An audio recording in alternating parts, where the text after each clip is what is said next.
Hi, everybody, and welcome back to our weekly live stream. I am Daniella Young, author, TEDx speaker, and organizational culture hacker. Every week, I do a blog posting on something that has to do with culture, sort of a deep dive, and then I have a little discussion. So thank you for joining me. If you've been following me, you know that the first Tuesday of every month is book review day. So here we go. And today is one of my literal favorite books called The Culture Code. And I just have to caveat that I'm very, very sick, and I'm sure you can hear it in my voice, but you know, the show must go on. So The Culture Code is pretty much the most amazing culture book on the market, at least until mine comes out, but you guys are all already waiting for that. And where does culture come from? How do you build it? How do you sustain it in your group or strengthen a culture that needs fixing? That is the question that Daniel Coyle sets out to answer. That is the question that pretty much most business owners want to answer, that every culture consultant I know is trying to help them answer. So how do you do it? And this book is a literal roadmap to where the author goes inside some of the world's most successful organizations to reveal what makes them tick. It's a really fun read. It's full of stories. There's interesting revelations and ideas that any organization can choose to follow. And did I say it's a really fun read?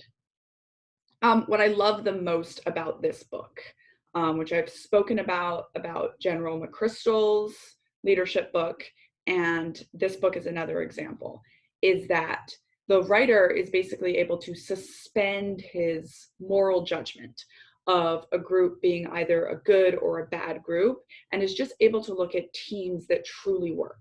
So he studies, of course, the Navy SEALs, like most culture and leadership people do, but he also studies this group of Serbian jewel thieves who've successfully pulled off international heists and evaded Interpol for years.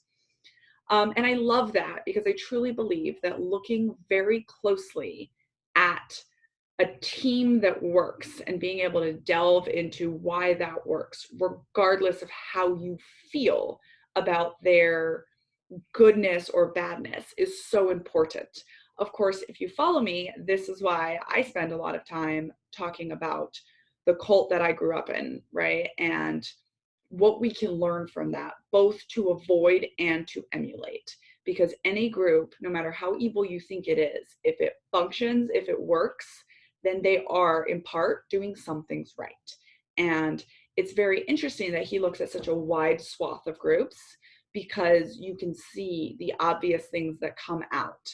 And, you know, let's not forget, at the end of the day, those things that are judged to be good or bad are also culturally contextual. And so it can change over time.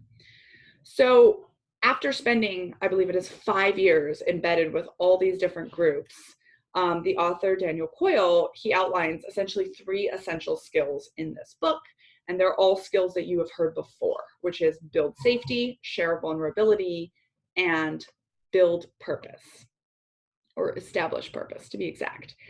And, you know, like I said, these are all things that we've heard before, but they're incredibly difficult to do. And very few organizations do them right or do all 3 of them right. You know, and so in the build safety section, he talks about how you understand that when you go out and you talk to these people that are in these highly successful groups, they almost exclusively use one term to describe it, and that is family.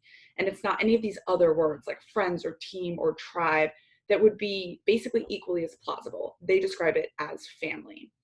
He discusses these legit psychology concepts like mirroring, phraseology, and how you go about making sure that your values are actually understood and implemented in the team. And of course, you know, this whole sense of safety, it all boils down to leaders having to create a sense of belonging. Like, it is a must. One of the things I really love about this book, he does it in all of these sections, is gives very, very tactical tips and advice. So this section comes to a close with how to design for belonging, and then ideas for action that you can take and you can implement today. Second part is share vulnerability. And, you know, we've all heard the term. Vulnerability is in its heyday right now. I love Brene Brown. but how many people are actually doing it? How many leaders are actually implementing this? And how many organizations are actually making sure that this functions? And, you know, he tells a story of a near fatal plane crash. He talks about how the Navy SEALs brutally rip apart, critique their own operations in after action reviews, and how it's fascinating because these awkward, painful interactions are actually what generates this highly cohesive, trusting behavior. And, you know, I've experienced this on my own in the military. You know, I will never forget a number of times that I thought for sure I was going to be fired because operations went wrong or something that we did didn't turn out the right way. And instead, I was fortunate enough to have leaders that said, this is a learning opportunity. Like, it is okay for you to try new things, to fail, as long as you use that to get better. And that is the most important part of why vulnerability actually helps you create that sense of safety that you need to have in part one. He ends the vulnerability section with, again, tactical advice on how to create a vulnerability loop, how to create cooperation with individuals, and then your ideas for action. And then the third part, establish purpose. So, you know, establishing a purpose, of course, probably one of the most necessary things to do, and also one of the hardest things that leaders have to do. And you have to do it really well if you want those culture benefits. You know, uses stories of how Tylenol lived up to their values in a major crisis, and the messaging that the police of Portugal engaged in order to prevent a major riot. He explains how learning velocity and word choice go hand in hand toward creating these high purpose environments. The section ends with a variety of chapters on how to lead for productivity, and then balanced against how to lead for creativity, which of course are like both equally important to an organization. Finally, those ideas for action. You know, at the end of the day, I love this quote at the very end of the book where he says, small efforts are powerful because they transmit, amplify, and celebrate the purpose of the whole group. And if you don't have purpose, what are you really doing?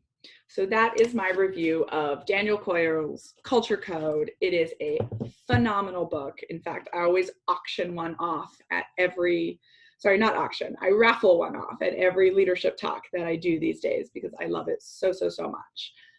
And that is all I got for today. Really recommend you go out, you read this book. You can read it in sections. It's an easy, fun read and so, so important.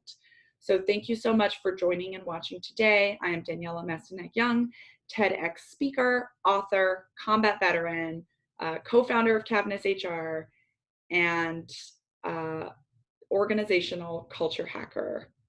Please excuse all of my pauses. I'm not on my game today because, you know, my small child got me sick.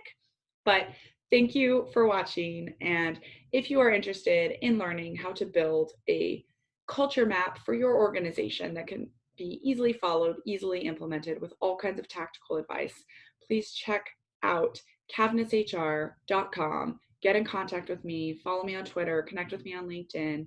And of course, stay tuned for the soon to launch Culture Hacking podcast and for news on my book.